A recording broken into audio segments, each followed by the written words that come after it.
அந்த கேள்விக்குரிய பதிலை பார்த்துட்டு இன்ஷா அல்லாஹ் இந்த அமர்வை நிறைவு செய்யலாம் இன்ஷா அல்லாஹ். எத்தனைக்கு? 1 மணி. 4 மதுஹபுகளும் ஏன் வந்தது? எதற்காக 4 இமாம்களும் மதுஹபை உருவாக்கினார்கள்?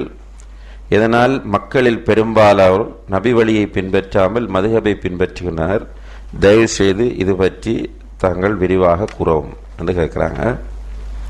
அப்போ இது நிறைய அடிக்கடி கேட்கப்படுற கேள்வியாக இருந்தாலும் தேவையுள்ள கேள்வி. ஒவ்வொரு காலத்திலையும் இந்த பிரச்சனை வந்து கொண்டே இருக்கும். அதாவது 4 மதுஹபுகளும் ஏன் வந்தது அப்படின்னு கேட்டால், உண்மையிலே இந்த உலகத்தில் அல்லாஹுடைய தீனை பாதுகாக்கக்கூடிய கூட்டம் உலகம் அழியும் வரைக்கும் ஒவ்வொரு காலத்திலும் இருந்து கொண்டே இருப்பார்கள். இது உறுதியான ஹதீஸ். லா தஸாலு தாயிஃபத்து மின் உம்மதி லாஹிரீன அலல் ஹக். சத்தியத்தில் ஒரு கூட்டம் இருந்து கொண்டே இருக்கும். ரைட். இந்த அடிப்படையில் சத்தியத்தை தேடி படித்து அதை பின்பற்றி கொண்டு பரப்பிக்கொண்டு ஒரு கூட்டம் ஒவ்வொரு காலத்திலும் இருப்பார்கள். ரசூலுல்லாஹி அலைஹி வஸல்லம் அவருடைய காலத்து சஹாபாக்கள் அந்த நிலையில் இருந்தார்கள்.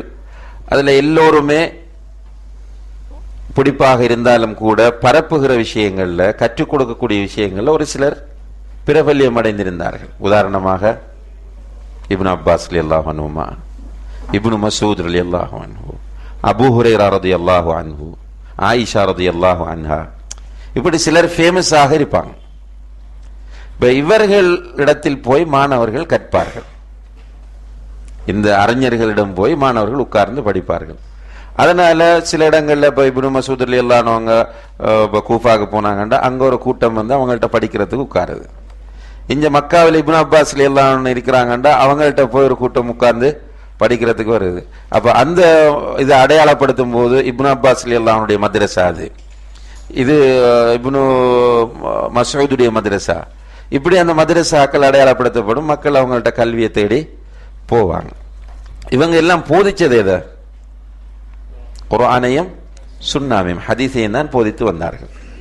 ஒவ்வொருவரிடமும் உட்கார்ந்து படிக்கிற அந்த மாணவர்களுக்கு அந்த உஸ்தாதிடம், அந்த ஷேக்கிடம் ஒரு பிடிப்பு வருவது என்பது தவிர்க்க முடியாத விஷயம். அது நானாக இருந்தாலும் சரி, நீங்களாக இருந்தாலும் சரி. யாரிடம் உட்கார்ந்து படிக்கிறோமோ அந்த ஷேக்கில் நமக்கு ஒரு பிடிப்பு வந்ததுனால தான் அவர்கிட்ட படிக்க போனோம். அதனால அவர்கிட்ட திரும்ப திரும்ப படிக்க போறோம். பிடிப்பு வரலன்னா அவர்கிட்ட போக மாட்டோம். இது நம்முடைய ஒரு இயல்பான நிலை. இப்ப இந்த அடிப்படையில் அந்த ஆசிரியர்களிடம் போய் படிக்கிற போது சில மாணவர்கள் கூடுதல் மஹப்பத்தை வைப்பார்கள். வைத்து ஷைத்தானுக்கு கட்டுப்பட்டு வழிகட்டு போவார்கள். இப்போ உருவாகும் போது மாணவர்கள் எப்படி உருவாகிறார்கள்? அந்த ஆசிரியருடைய மன்ஹஜில் தான் மாணவர்கள் வருவார்கள். அந்த ஆசிரியருடைய மன்ஹஜில் வருவார்கள்.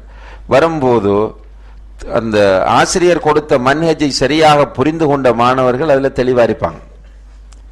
அறகுறையாக புரிந்து கொண்டவர்கள் என்ன செய்வாங்க என்றால் அந்த ஆசிரியருக்கு பின்னாடியே போய் கொண்டிருப்பாங்க. என்ன சொன்னாலும் ஆசிரியர் சொல்வது தான் சரி என்று போய் கொண்டிருப்பாங்க. இந்த அடிப்படையில் நிறைய இமாம்கள் வந்தாங்க. 1 2 இல்லை.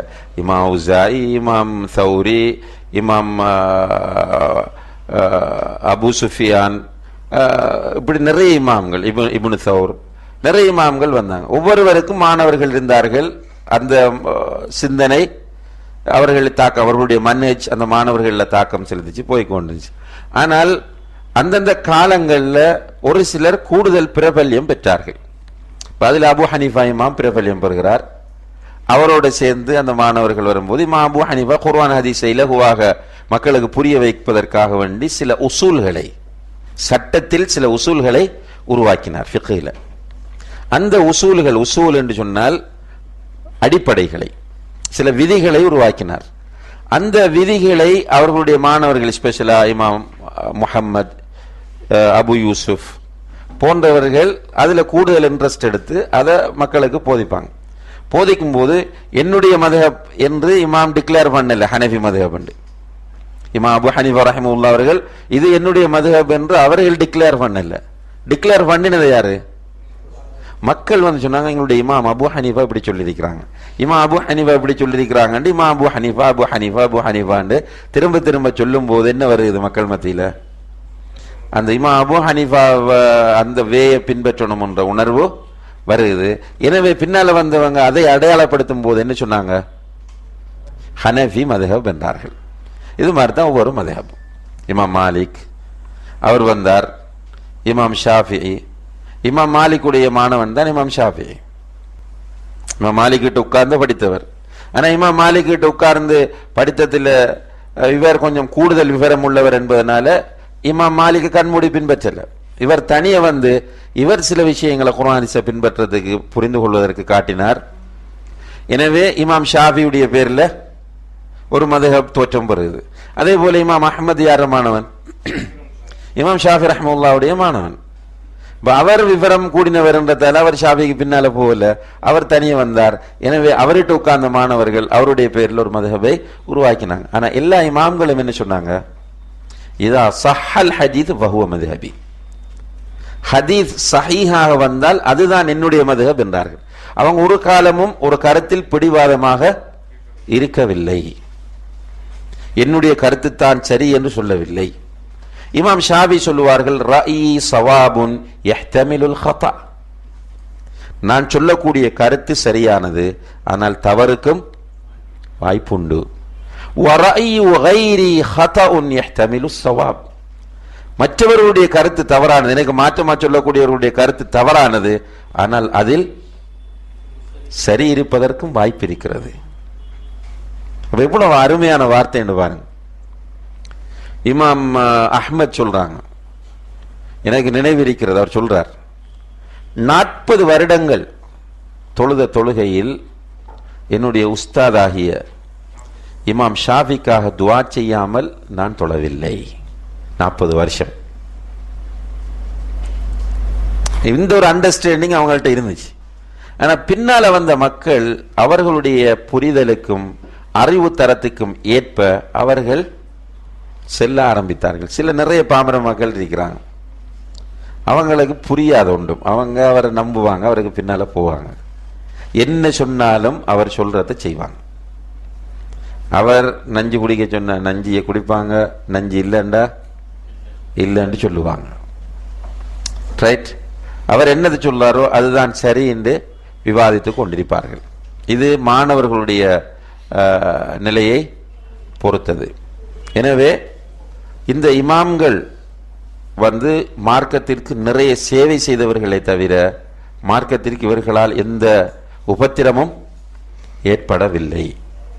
இவர்களுக்காக வேண்டி நம்ம எல்லாரும் துஆ செய்ய கடமைப்பட்டிருக்கிறோம்.